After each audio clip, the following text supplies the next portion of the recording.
सभी प्यारे भक्तों को राम राम। आज भक्तमाल में से कथा करेंगे भक्त अरिमेदा और सुमेधा। भक्त विष्णुचित और उनके शिष्य नरपति, महाराज मनु और महाराज प्रियव्रत। भक्त अरिमेदा और सुमेधा।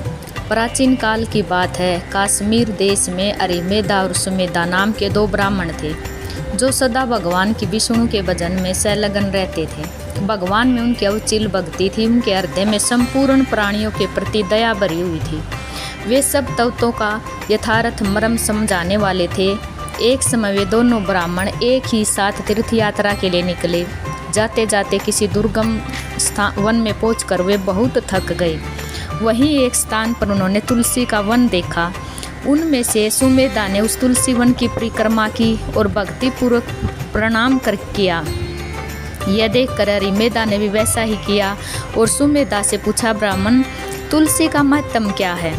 सुमेधा ने कहा, माँ बाग, चलो उस बरगद के नीचे चलें, उसकी छाया में बैठकर मैं सब बातें बताऊंगा। यह कहकर सुमेधा बरगद की छाया में जा बैठे और अरिमेदा से बोले, विप्रवर, पूर्व काल में जब समुद्र का मंथन किया गया था, उस समय उससे अनेक प्रकार के दिव्य रत्न प्रकट हुए। अंत में धन्वंतरी रूप भगवान विष्णु अपने हाथ में अमृत का कलश लेकर प्रकट हुए। उस समय उनके नेत्रों से आनंद आंसू की कुछ बूंदें उस अमृत के ऊपर गिरी। उनसे तत्काल ही मंडलाकार तुलसी उत्पन्न हुई। इस प्रकार समुद्र से प्रकट हुई लक्ष्मी तथा अमृत से उत्पन्न हुई तुलसी को जब सब देवताओं ने श्री हरि की सेवा में समर्पित किया, भगवान ने भी प्रसन्नतापूर्वक उन्होंने ग्रहण किया। तब से संपूर्ण देवता भगवत प्रिया तुलसी को विष्णु के समान ही पूजा करते हैं। भगवान नारायण संसार के रक्षक हैं और तुलसी उनकी प्रियतमा है, इसलिए मैंने उन्होंने प्रणाम किया। सुमेधा इस प्रकार तुलसी की महिमा बता ही रहे थे कि सूर्य के समान तेजस्वी एक दिव्य विमान उनके निकट आता दिखाई दिया। इसी समय वह बरगद का वृक्ष भी उखड़कर गिर गया। उससे दो दिव्य पुरुष निकले जो अपने तेज से संपूर्ण दिशाओं को प्रकाशित कर रहे थे। उन दोनों ने अरिमेदा और सुमेधा को प्रणाम किया और अपना परिचय देते हुए कहा, हम दोनों देवता हैं और अपने पूर्व पाप के कारण ब्रह्म राक्षस होकर इस वट वृक्ष पर निवास करते थे। आज आपके मुख से यह भगवद विषयक चर्चा सुनकर तथा आप दोनों महात्माओं का संग पाकर हम दोनों इस पाप योनि से मुक्त हो गए और अब दिव्य धाम को जा रहे हैं। यो कहकर वे दोनों अरिमेदा और सुमेधा को बार बार प्रणाम करके उनकी आज्ञा लेकर विमान द्वारा दिव्यलोक को चले गए। वास्तव में भगवत भक्तों के संग का ऐसा ही माहात्म्य है। भक्त विष्णुचित और उनके शिष्य नरपति।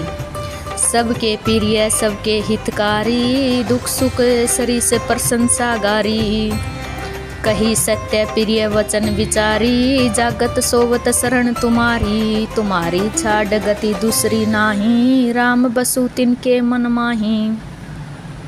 दक्षिण भारत के पांडव देश में धनवी नगर में मुकुंद नाम के एक ब्राह्मण रहते थे। वे सदाचारी, भगवत भगत, शास्त्रज्ञ और धर्मात्मा थे। उनके कोई संतान नहीं थी। भगवान से संतान की प्रार्थना करने पर सोपन में पुत्र प्राप्ति का आश्वासन उन्हें मिला। समय आने पर उन्होंने पुत्र प्राप्त हुआ। बालक का नाम रखा गया विष्णुचित। बचपन से ही उसमें दिव्य गुण थे। बड़े प्रेम से वह भगवान की कथा सुनता था। बच्चों के साथ भी भगवान की लीलाओं के साथ खेलता, माता पिता की आज्ञा मानता। उसे किसी से लड़ते और किसी की निंदा या शिकायत करते देखा ही नहीं गया। पिता ने उसका यजोपित संस्कार कराया। इसके कुछ दिन बाद पिता का परलोकवास हो गया। विष्णुचित हष्ट-पुष्ट थे, मधुरभाषी थे, शरीर से सुंदर थे, किंतु जवानी में भी उन पर कभी प्रमाद का अधिकार नहीं हुआ। संध्या उपासना, वेद ध्यान, साधु सेवा उनकी निर्बाध चलती रही। भगवान श्री कृष्ण को उन्होंने अपना आराध्य माना था और उन्होंने श्याम सुंदर के चरणों पर ही आत्मसमर्पण कर दिया। रात दिन वे श्री कृष्ण के नाम का जप करते, उनके गुण लीला के चिंतन में मगन रहते। उनका शरीर भी भगवान की सेवा में लगा रहता था। कभी भगवान के लिए फूल चुनते, कभी माला गूंथते, कभी चंदन घिसते, कभी नैवेद्य प्रस्तुत करते। कभी आरती उतारते। भगवान के स्मरण, नाम जप और पूजन के अतिरिक्त और कोई काम नहीं था उनके पास। विष्णुचित जी ने भगवान की सेवा के लिए पुष्प मिले इसके लिए एक सुंदर बगीचा लगाया था। उस बगीचे में मंदिर बनाकर उन्होंने भगवान के श्री विग्रह की स्थापना की थी और स्वयं भी भगवान की सेवा करते हुए वहाँ रहते थे। उस देश के राजा उधर से या कहीं घोड़े पर बैठे जा रहे थे। बगीचा देखकर वे विश्राम के लिए भीतर गए। घोड़े से उतरकर उन्होंने भगवान के दर्शन किए। विष्णुचित के तेजस्वी शरीर एवं भजन में लीन भाव को देखकर राजा की उनमें श्रद्धा हो गई। राजा ने हाथ जोड़कर प्रणाम किया और उपदेश करने की प्रार्थना की। विष्णुचित ने कहा, जैसे बंजारे 8 महीने देश विदेश में व्यापार करके चौमासे में उसे घर बैठकर खाते हैं, वैसे ही जीव के लिए मनुष्य जन्म कमाई करने का और दूसरे सब जन्म भोगने के हैं। मनुष्य जन्म में यदि कमाई ठीक न हो तो दूसरे जन्मों में उसका फल कष्ट भोगना ही पड़ेगा। मनुष्य जन्म में जो पुण्य करते हैं उन्होंने देवता आदि के उत्तम शरीर मिलते हैं। पाप करने वाले नरक में जाते हैं। कीट पतंग और शरीरों में जन्म लेकर भयंकर कष्ट भोगते हैं। इसलिए बुद्धिमान पुरुष को पाप तो भूलकर भी नहीं करना चाहिए और उसे पुण्य ही करना चाहिए। परंतु मनुष्य जन्म की सफलता पुण्य करने में भी नहीं है। पुण्य करने से भी जन्म तो लेना ही पड़ता है। मनुष्य जन्म की सफलता तो जन्म मरण के बंधन से छूट जाने में है। श्री कृष्ण के भजन से ही यह बंधन छूटता है। पता नहीं पृथ्वी पर कितने राजा हुए, एक से एक प्रतापी राजाओं को भी काल खा गया। इसलिए तुम राजमद में आकर जीवन नष्ट मत करो। पाप करके या विषय भोगों में लगकर इस दुर्लभ जन्म को मत गुआओ। भगवान श्री कृष्ण ही जीव के सच्चे स्वामी हैं। तुम अपने को उन्हीं चरणों में समर्पित कर दो। उनके नाम का जप करो, उनके गुण गाओ, उनके चरणों का चिंतन करो।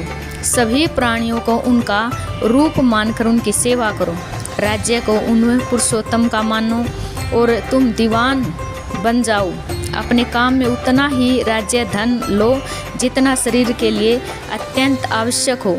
केवल भगवान को निवेदित प्रसाद ही सबको देकर ग्रहण करो। दया में भगवान इस प्रकार रहने से तुम पर कृपा करेंगे। राजा ने उपदेश हृदय से ग्रहण किया। उसकी विषया शक्ति दूर हो गई। उसकी प्रत्येक क्रिया भगवत प्रियर्थ होने लगी। उसका जीवन ही पूज्यमय हो गया। कुछ समय बाद उसे और विष्णुचित को भगवान ने प्रत्यक्ष दर्शन दिया। श्री लक्ष्मी नारायण के दर्शन करके वे कृतार्थ हो गए। दोनों गुरु शिष्य भगवत करके प्राप्त कर परम धाम सिधारे। महाराज मनु, जब ब्रह्मा जी ने सृष्टि के प्रारंभ में देखा कि उनकी मानसिक सृष्टि नहीं बढ़ रही, तब अपने शरीर से उन्होंने एक दंपति को प्रकट किया। ब्रह्मा जी के दाहिने अंग से मनु तथा बाएं अंग से उनकी पत्नी शतरूपा प्रकट हुई।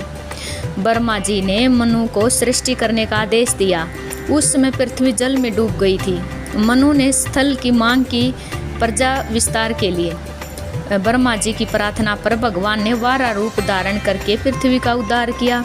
पृथ्वी का उद्धार हो जाने पर मनु ने अपनी पत्नी के साथ तप करने लगे। तप के द्वारा उन्होंने भगवान को प्रसन्न किया। भगवत दर्शन करके भगवान की आज्ञा से महाराज मनु ने प्रजा उत्पन्न करना स्वीकार किया, क्योंकि संतान उत्पादन का मुख्य उद्देश्य ही यह है कि संतान उत्तम गुण वाली और भगवत भक्त हो और वह अपने पूर्वजों को परलोक में अपने कर्मों से संतुष्ट करे। काम वासना से स्त्री सेवन तो एक प्रकार का पाप ही है। वासना से उत्पन्न की गई संतान में भी वासना ही प्रदान होगी। तप, भगवत भजन आदि के द्वारा जब अपना चित्त निर्मल हो जाए तभी संतान उत्पत्ति करनी चाहिए। यह हिंदू धर्म की बड़ी पवित्र मान्यता थी।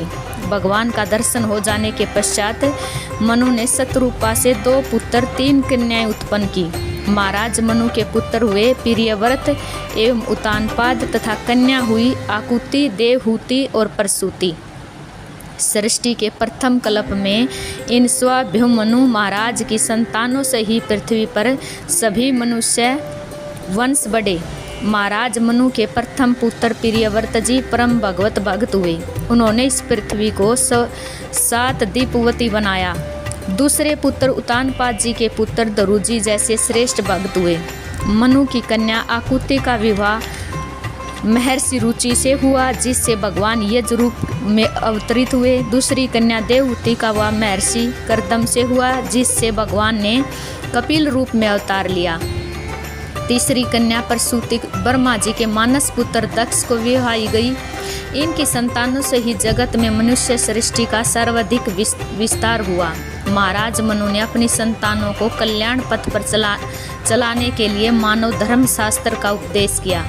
यह मनु स्मृति अब भी स्मृतियों में प्रधान मानी जाती है। अपना मनवंतर काल व्यतीत होने पर मनु जी ने राज्य पुत्रों को दे दिया और स्वयं विरक्त होकर पत्नी के साथ तप करने वन में चले गए। दीर्घकालीन अखंड राज्य में मनु ने देख लिया था कि विषयों का कितना भी सेवन किया जाए उनसे तृप्ति नहीं होती। इन दुखदायी विषयों में मन को बलपूर्वक हटाकर ही प्राणी शांति पाता है। समस्त विषय भोगों को त्याग कर वे वन में पहुँचे और भगवत प्राप्ति के लिए कठोर तप करने लगे। वे द्वादश अक्षर मंत्र का निरंतर जप करते और बारंबार उनका चित्त भगवान वासुदेव में लगा रहता। उसके मन में केवल एक ही इच्छा थी कि जो सर्वेश्वर सर्वमय परम प्रभु हैं, उनका इन चरम चक्षुओं से साक्षात्कार हो। वे दयामय प्रभु यद्यपि अखंड हैं, अनंत हैं, निरूपाधि स्वरूप हैं, किंतु वे भगत वत्सल भक्तों के वश में रहते हैं।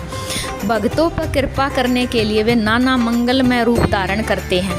अवश्य वे दया दाम मुझ पर दया करेंगे। मनु इस अविचल विश्वास से तपस्या में लगे थे और उनके साथ उनकी साध्वी पत्नी शतरूपा भी तप कर रही थी। दीर्घ काल तक वे केवल जल पीकर रहे और फिर उसे भी छोड़ दिया। वे महान दंपति एक पैर से खड़े होकर भगवान में चित्त लगाए एकाग्र मन से प्रतीक्षा कर रहे थे कि कब वे करुणा में कृपा करते। अनेक बार ब्रह्मा जी तथा दूसरे देवता मनु के समीप आए और उन्होंने वरदान मांगने को कहा, किंतु मनु की निष्ठा में अंतर नहीं पड़ा। वे अपने निश्चय पर स्थिर थे। अपने आराध्य को छोड़ दूसरे में उन्होंने कुछ कहना नहीं था। तपस्या करते करते दंपति के शरीर अस्थियों के ढांचे मात्र रह गई, किंतु उनका मन प्रसन्न था।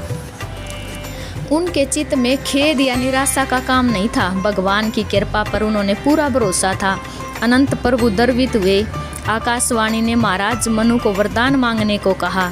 वह साधारण आकाशवाणी नहीं थी। उनके कानों में पड़ते ही दोनों के शरीर पुष्ट हो गई। प्राणों में जैसे अमृत संचार हो गया हो। रोम रोम खिल उठा। मनु ने दंडवत करके बड़ी श्रद्धा से कहा, प्रभु यदि हम दिनों पर आपका स्नेह है तो आप हमें दर्शन दें। श्रुतियाँ आपके जिस सौंदर्य माधुर्य रूप का वर्णन करती हैं, भगवान शंकर आपके जिस रूप का ध्यान करते हैं, उस आपके भवन मंगल रूप को हम भर नेत्र देखना चाहते हैं। भगत वत्सल भगवान मनु की प्रार्थना सुनकर उनके सम्मुख प्रकट हो गई। प्रभु के नवीन जलधर सुंदर श्री अंग की छटा से दिशाएं आलोकित हो गई। एक टक मनु उस पीताम्बरधारी सर्वाभरण भूषित मुनि मनहारी दिव्य रूप को देखते रह गए। प्रभु अकेले नहीं प्रकट हुए थे, उनके साथ उनकी पराशक्ति भी प्रकट हुई थी। भगवान ने प्रकट होकर फिर वरदान मांगने के लिए कहा। महाराज मनु एक टक उस दिव्य रूप को देखते रहे थे। नेत्र तृप्त नहीं होते थे। हृदय कहता था कि यह रूप सदा इन नेत्रों के सामने ही रहना चाहिए। मनु ने बड़े संकोच से कहा, दया में आप उदार चूड़ामणि हैं, आपके लिए अदेय कुछ भी नहीं है। मेरे मन में एक लालसा तो है तो सही, किंतु मुझे बड़ा संकोच हो रहा है। भगवान ने जब बार बार निष्कोच मांगने को कहा तब मनु ने मांगा, आपके सम्मान पुत्र मुझे प्राप्त हो। भगवान हंस पड़े, भला उनके सम्मान रूपशील गुण में दूसरा कोई कहाँ से आ सकता है। उन्होंने स्वयं मनु का पुत्र होना स्वीकार किया। श्री शतरूपा जी ने भगवान के आग्रह करने पर कहा, मेरे पति देव ने जो वरदान मांगा है मुझे भी वही अत्यंत प्रिय है। प्रभु आपके जो अपने जन हैं, जो भक्त आपको परम प्रिय हैं, उनको जो सुख, जो गति, जो भक्ति, जो ज्ञान प्राप्त होता है वही आप हमें प्रदान करें। महाराज मनु ने हाथ जोड़कर भगवान से पुण्य प्रार्थना की। दयादाम मेरा चित्त आप में वात्सल्य भाव से लगा रहे। चाहे संसार में मैं मोहमुग्ध अज्ञानी ही कहा जाऊं, पर मेरा अनुराग आप में ऐसा हो कि मेरा जीवन आपके बिना संभव न रहे। जैसे मणि के बिना सर्प और जल के बिना मछली जीवित नहीं रहती, वैसे ही मेरा जीवन आप पर अवलंबित रहे। भगवान ने मनु को आश्वासन दिया। त्रेता में यही महाराज मनु अवध्या नरेश दशरथ जी हुए और उनकी पत्नी शतरूपा कौशल्या हुई। भगवान ने श्री राम के रूप में अवतार ग्रहण किया।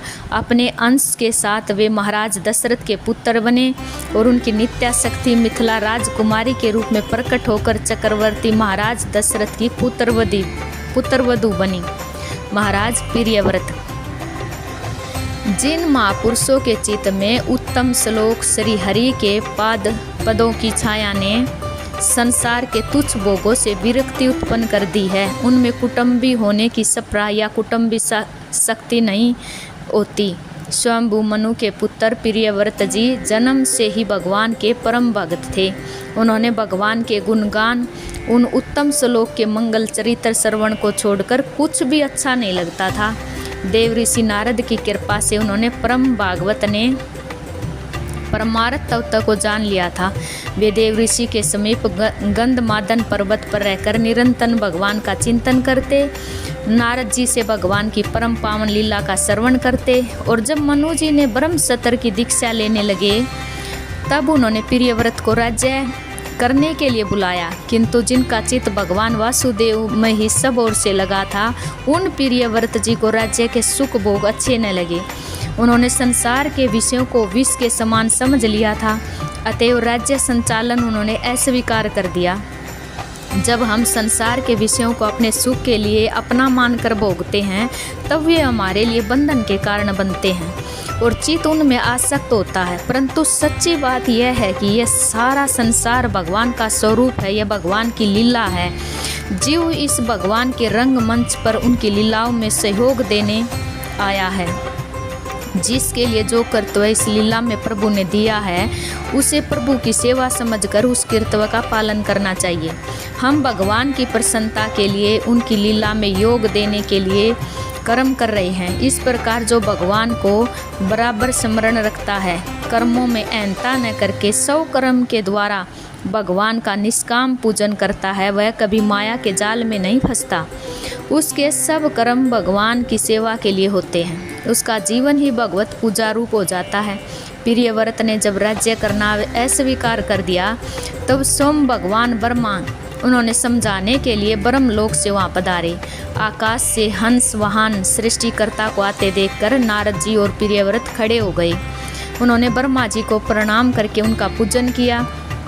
ब्रह्मा जी ने कहा, बेटा प्रियव्रत, अप्रमेय सर्वेश्वर प्रभु ने जो कर्तव्य तुम्हें दिया है, उसमें तुम्हें दोष दृष्टि नहीं करनी चाहिए। मैं शंकर जी महर्षि गण विवश होकर उन प्रभु के आदेश का पालन करते हैं।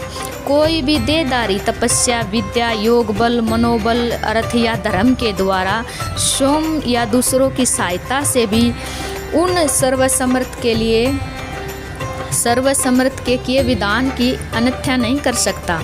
उन प्रभु को प्रसन्न करना ही तुम्हारा भी उद्देश्य है, अतः तुम्हें उनके विधान से प्राप्त कर्तव्य का पालन करना चाहिए। देखो, जो मुक्त पुरुष हैं उन्हें भी अभिमान शून्य होकर प्राबंध शेष रहने तक देह धारण करना ही पड़ता है। वे भी प्राबंध का भोग भोगते ही हैं, किंतु जैसे सोपन में अनुभव किए भोग जाग जाने वाले को बाधित नहीं करते, वैसे ही वे प्राबंध के भोग मुक्त पुरुष को दूसरा शरीर नहीं दे पाते। रही घर में रहने और वन में तप करने की बात, सो जो प्रमत्त है उसके लिए वन में भी पतन का भय है, क्योंकि उसके चित्त में काम, क्रोध, लोभ, मोह, मद, मत्सर ये 6 विकार लगे हैं। किंतु जो सावधान है, जितेंद्री है, आत्मचिंतन में लगा है, भगवत श्रेय है, उसका गृहस्थ आश्रम क्या हानि कर सकता है। जो काम आदि 6 रिपुओं को जीतना चाहता है, उसे पहले गृहस्थ आश्रम में रहकर ही इनको जीत लेना चाहिए, क्योंकि गृहस्थ आश्रम के भोगों को भोगता हुआ किले में सुरक्षित राजा के समान शत्रु रूप इन विकारों को वह सरलता से जीत सकता है। तुम भी कमल नाभ नारायण के चरण कमल रूपी गढ़ का आश्रय लेकर सब विकारों को जीत चुके हो, अतः अब भगवान के दिए हुए भोगों को भोगो और आसक्ति रहित होकर प्रजा का पालन करो। प्रियव्रत ने अपने से श्रेष्ठ ब्रह्मा जी की आज्ञा स्वीकार की। लोक दृष्टा उनसे सत्कृत होकर अपने लोक को चले गए। प्रियव्रत नगर में आए। ब्रह्मा जी के इस उपदेश में आज के साधकों के लिए बहुत ही महत्व की बात बताई गई है। किसी भी उत्तेजना या दुख के कारण घर का त्याग करना कल्याणकारी नहीं है। घर छोड़कर बाहर जाने से अधिक भजन होगा। यह भी मन का एक ही भ्रम है। जब तक मन में काम, क्रोध, लोभ, मोह, मद, मत्सर है, तब तक घर छोड़ देने पर पतन का भय ही अधिक है। इन दोषों पर घर रहकर जितनी सरलता से विजय पाई जा सकती है, उतनी बार नहीं। भगवान के चरणों का आश्रय लेकर भगवान नाम का जप करते हुए, कर्तव्य का पालन करते हुए घर रहकर इन दोषों को जीतना चाहिए। इन शत्रुओं से बचे रहने के लिए घर सुरक्षित किला है। जो घर में इन दोषों से घबराता है, उसे जानना चाहिए कि बाहर उसकी कठिनाई और बढ़ जाएगी। दोषों को बढ़ाने के लिए बाहर अधिक अवसर मिलेगा। ब्रह्मा जी की आज्ञा मानकर प्रियव्रत राजधानी में आए। उन्होंने राज्य और गृहस्थ आश्रम स्वीकार किया। प्रजापति विश्वकर्मा की पुत्री भैष्मती से उन्होंने विवाह किया। उनके 10 पुत्र, 1 कन्या हुई। प्रियव्रत संपूर्ण ब्रह्मांड के स्वामी थे। उन्होंने यह अच्छा न लगा कि आदि पृथ्वी पर एक समय दिन और आदि पर रात्रि रही। मैं रात्रि को भी दिन बना दूंगा। यह सोचकर अपने ज्योतिर्मय दिव्य रथ पर बैठकर वे सूर्य रथ की गति के समान ही वेग से रात्रि वाले भाग में यात्रा करने लगे। इस प्रकार 7 दिन रात्रि वे घूमते रहे और उतने काल उन्होंने पूरे भूमंडल पर दिन के समान प्रकाश बनाए रखा। ब्रह्मा जी ने इस कार्य से उन्होंने रोका। उनके रथ के पहियों से ही 7 समुद्र बन गए। उन समुद्रों से घिरे एक एक द्वीप का अधिपति उन्होंने एक एक पुत्र को बनाया। अग्निर्धय, इदमजीव, यजबाहु, हिरण्यरेता, घृतपृष्ठ, मेधातिथि और वितिहोत्र, ये उनके 7 पुत्र क्रमशः जम्बूद्वीप, पलक्षद्वीप, सालम्य द्वीप, कुशद्वीप, क्रोच द्वीप और शाक द्वीप तथा पुष्कर द्वीप के स्वामी हुए। कवि, महावीर और सवन, ये 3 पुत्र आजन्मा ब्रह्मचारी, आत्मवेता और परमहंस हो गए। इतना बड़ा अखंड साम्राज्य, पूरे भूमंडल का ऐश्वर्य, पुत्र पुत्री, स्त्री आदि समस्त सुख और स्वर्ग आदि लोकों के लोकपाल भी मित्र ही थे। किंतु भगवान के परम भक्त प्रियव्रत को इनका भी तनिक भी मोह नहीं था। उन्होंने लगता था कि व्रत ही मैंने ये प्रपंच बढ़ाया। वे अपने को ग्रहसक्त तथा पत्नियों में कामासक्त मानकर बराबर धिक्कारते थे। पुत्रों को राज्य देकर वे संपूर्ण ऐश्वर्य का त्याग करके फिर गंधमादन पर नारद जी के पास चले गए। भगवान का निरंतर चिंतन करना उन्होंने अपना एकमात्र व्रत बना लिया। कर्म के द्वारा, पुण्य के द्वारा, योग के द्वारा मिलने वाली पृथ्वी, स्वर्ग आदि लोकों का समस्त भोग उन्होंने प्राप्त था, किंतु उन महाभाग ने उसे नरक के भोग के समान मानकर त्याग दिया। परम पुरुष भगवान के अनंत सुधा सिंधु में जिनका चित्त निमग्न हो गया, वे धन्य भाग भगत ही ऐसा त्याग कर सकते हैं। सभी भक्तों को राम राम।